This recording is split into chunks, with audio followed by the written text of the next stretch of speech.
How you people doing today?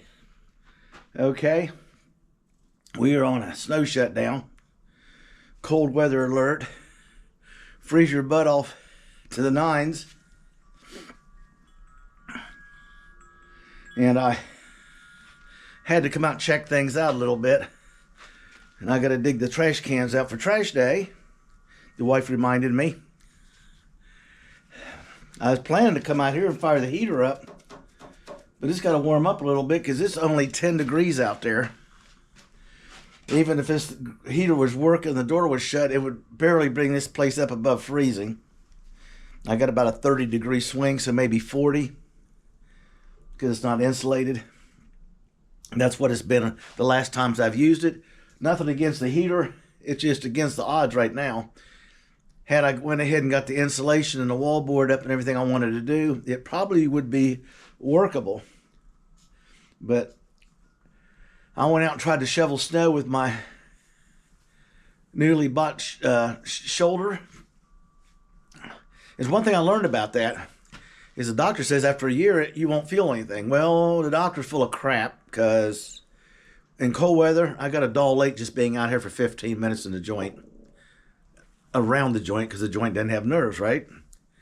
And in the muscles, aching and cramping. I went out and I was trying to shovel some snow to help my wife because my back is bad, and she was determined to clean the foot of the driveway where the plows went by. And I shoveled a little bit of snow, and I am still tight in that joint. So it's better than it was, so I guess I can't complain. It's just a pain to deal with. What we got here, I'll give you a quick update. There's a scooter box, my shop car, the Equinox, waiting for a StabiliTrak sensor, which is laying on my desk. So when it warms up enough to get in there and pull the steering column down and pull it back and change it and reinstall the column, I'll get it done. I'll probably clean it off here in a day or two when it cleans up, warms up a little bit, fire it up and let it run. It runs great. It drives perfect with the new half shaft in it. And the engine smoothed out once I got the O2 sensor hooked back up, because when I did the transmission, I forgot to plug it in. Because you got a shield, you got to unplug it to get the shield off. I unplugged to get the shield off to remove the bolts and everything so I could pull the manifold back out of the way to swap out that transmission, because it's a front wheel drive only Equinox. And when I reversed it, put it back together, in my haste to test it, I forgot to take that plug after I put the shield in back through the center of that shield and plug it back in the harness. Instead, it laid on the manifold, it got burned up. Started throwing a zillion codes because it wasn't hooked up. So I kept getting O1 codes for the sensor, the O2 sensor. So we opened it up, took the top of the engine off, took the bracket off, took the shield off, looked down in there and found it. Luckily, I'd ordered one. I got one online for $7.62. What can I say? It'd be like $21 or $22 right here. Local's the cheapest I could find one. So I don't drive it. I still got the Ram sitting out in front of the house. Well, it's not sitting in front of the house. It's in the driveway, because we try to get our neighborhood tries to get all our vehicles off the street before a major snow, so our snow plows can just zoom up through here like they're on a racetrack and get it done so we can get back to normal. And they got it done. So today we'll switch vehicles around. My grandson's working out of the house again, so his car will go out in the street. I'll put my Ram up here because I'm not driving it that much right now.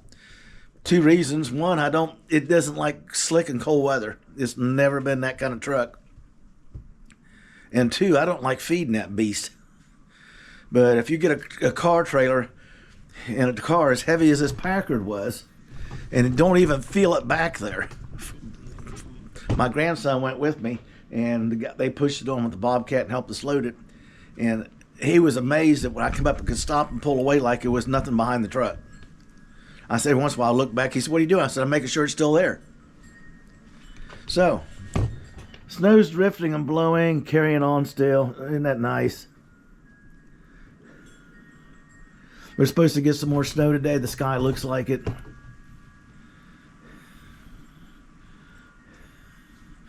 My furnace vents the exhaust and also sucks air in around the base of it underneath the cap.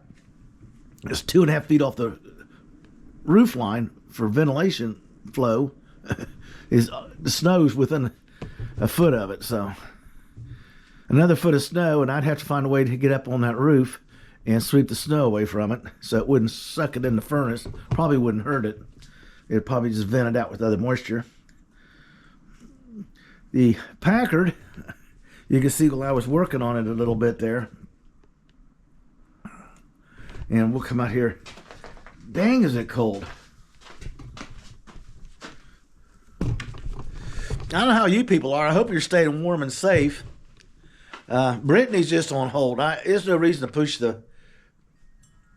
any farther on it. Last year I was pushing through the winter months with a heater in here because I could shut the door and work. It was like 45 or 50 degrees, and I was doing a lot of work to stay warm. But right now we're just down to the wiring and the final things, and I'm not in a hurry to dive in there. My son will be over on Thursday or Friday this week. That's just 2 days off. We're going to get I decided I won't take it in the house. I got the paperwork in there. And make this short. This is a complete wiring harness. It'd be perfect for that Packard. But here, I got a standalone wiring harness and an ECM, the computer, and all the gauges and everything wiring in here now. So we have to delete out of that wiring harness anything that's not the basics. We're talking turn signals, bright lights, headlights, horns, driving lights, the sensor to turn the fans on and off, and that wire will run off the main box. The secondary, which is the standalone, is inside the car, which you saw that, okay? So as soon as we get that done, I'll get it drilled and get the wires separated. The ones that go front, we'll just throw over the engine. I'll have the computer thing on here. The ones that go in the back, I'll route them back and get them in there and get them in the trunk. I used a 5-wire for a trailer, and I'm going to cut it out. I don't like it. It was plasticized. It wasn't rubberized. So when you go to separate each wire, it just rips and tears. So it's wire cutter city there on that. It's good as gone. I'll run those through the body and into the trunk, and then he can come in and pick up the tail lights, the tail lights, brake lights, backup lights, fuel pump, and the wire that runs from the sending unit back up to the gauge in reverse and get them in. Then he can come in. He'll hook all that up at one time. It won't take him long. And then he'll come up here and start laying out the front and double check and everything. Once he lays out the front and I get the wire loom on and everything, I can put the headlights in, put the chrome on it. It'll be done. The major part is there's a fistful of wires with a zip tie on it off the ECM wiring harness that has to go to the gauges and stuff. And then he's got a few wires to operate the windshield wipers, the heater, this stuff is not on the computer. And that's it. Then we're going to come out one day with my grandson, Mr. I Can Lift Anything. I told him, don't keep that up because you're my age. You wish you hadn't lifted everything. Make a pattern, lay the pattern down, set the seat down, mark it, drill it, pre-drill the floor. Because I'm going to order the carpet. And I'm going to order the B&M shifter and the exhaust system all at the same time. Once all the electric's done, because the shifter gets lined up, the carpet goes down, the shifter goes on top of it with the boot. Everything is done. Then I go under the car, get the pigtails on it, put the O2 sensor bungs and the pipes and weld them up, and then run the exhaust back. I'm using a hot rod style exhaust. Run it to the rear and turn it down toward the ground so you don't get that drone and pounding inside the car. And we're ready to go. The car will be done. By that time, it should be warmer out. We can move some stuff around, take her outside for photo op. And then I'm going to bring her back in, set her back up on stands. We're going to bleed the brakes. I'm going to paint the centers of the rally wheels GM silver like they were originally, because my wife wanted the GM rally wheels because we have a GM engine in the MG. Don't ask. I haven't figured that one out. Hard top will be done. The car's completed, and it'll go out there with the Packard sitting. Now, on the Packard, we have an extra. I got a habit for collecting junk. Windshield wiper motor and control arm for wipers. These are called wiper boxes. What I'm going to do is I'm going to get the steel tube and a new cable. It's a flex cable you cut to fit. Put that one in, which you can't see because of the snow. Then we're going to come over so it's 24 inches dead center with a slight curve in it. It won't be 3, it'll be 2. And I'll trim the cable to fit. Install the pieces to hold this in. I can order the chrome, the wiper nuts and stuff to hold this to the cowl of the car. So it'll go right in where the Packard one will come off. Now this Packard's rare because it has the optional, okay, it'll have an optional electric motor. In 1940, they had vacuum normally.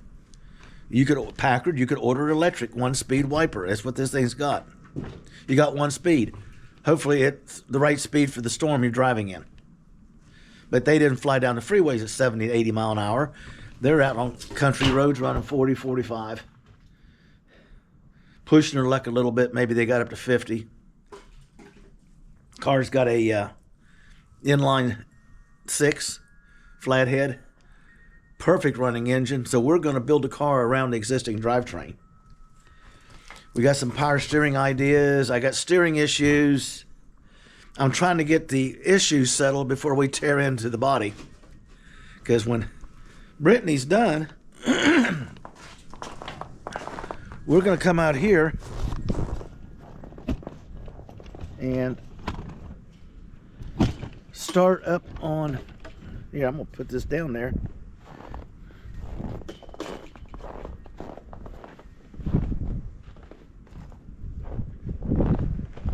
Here's the bushings I radiused.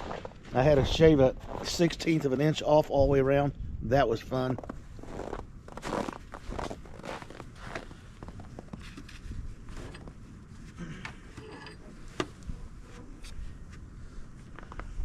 I guess I better protect my pocket. I lay it down, I'll lose it in the snow.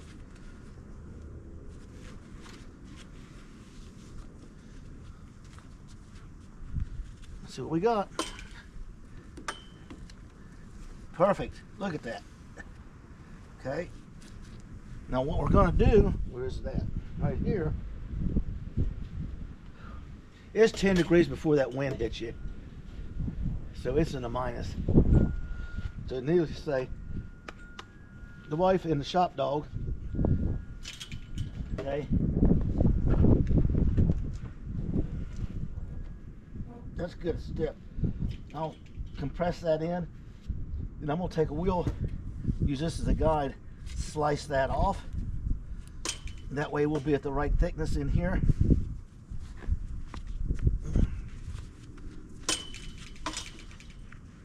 And I'll do a little bit more of the, which one is it? Yeah, this one's a little bit fat right there. I need to trim this a little bit.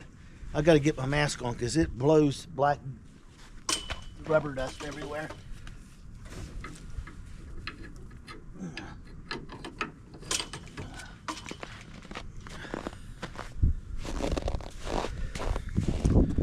And then the next thing to do is the steering arm. I'll go inside and show you on the board. I got to get out of this wind. I'm not going to last long out here today. I won't tell you that right now. The muscles around that shoulder is tensing up. Okay, classroom time. We're here on the whiteboard. Okay.